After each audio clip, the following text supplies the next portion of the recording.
La site dont je vais vous parler, c'est de 500 après Jésus-Christ. On est déjà dans l'Empire et dans l'Empire tardif. Et en plus, l'Empire côté méditerranéen, c'est-à-dire la Syrie, la Jordanie, toutes ces zones-là. Et je vais vous raconter pourquoi on a ces types de plaques et ces types de lames. On est parti. C'était le moment où j'ai rencontré monsieur Hugues Savegueras, qui est l'ancien conservateur du musée de Lyon, que vous verrez tout à l'heure. Et je le rencontre à la suite de plusieurs expérimentations diverses.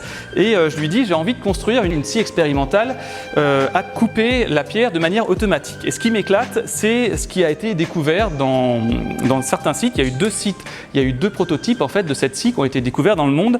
Et c'est une scie à engrenage. C'est-à-dire qu'il y a ici un petit engrenage. Et si vous avez suivi à Guédelon, sinon allez voir Guédelon, le château fort, etc.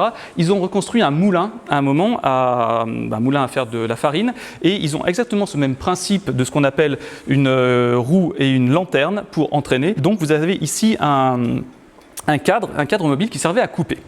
Ça, quand j'ai vu ça, je me suis dit c'est génial. J'en trouvais pas de traces, etc. Je trouve que ça n'avait jamais été fait. Je me suis dit génial, on va pouvoir expérimenter quelque chose qui n'a pas été fait.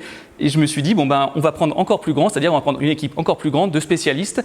Donc j'ai été dans cette histoire-là assez rapidement vers Jacques Dehaze qui est ici, qui est patron des compagnons de devoir en taille de pierre, et on a élargi auprès d'artisans, auprès de chercheurs, donc au CNRS, auprès d'artisans spécialistes en reconstitution, parce que vous allez voir les trucs sont dingues, le métal, ils sont tellement avancés pour faire ça. C'est fascinant. Donc, nous, on s'est basé sur deux modèles. La première, c'était la scierie, celle que je vais montrer, celle d'Éphèse. Et on avait retrouvé ici une gravure sur un tombeau, en fait, où tu voyais une machine. Et au début, ils se sont posé la question, les archéologues, de dire qu'est-ce que c'est que ce truc. Il y avait une roue, il y avait deux cadres, il y avait des pierres dessous. Ils se sont dit, bon, c'était un ingénieur. Ils ne comprenaient pas. Et jusqu'à ce que plus tard, on découvre des sites, c'est-à-dire des socles en pierre, et avec des traces dessus très particulières et une colonne qui était striée. Et à ce moment-là, il y a deux archéologues, Jacques Seigne et Klaus Grewe, c'est un Allemand, qui vont travailler à peu près en même temps sur deux sites différents.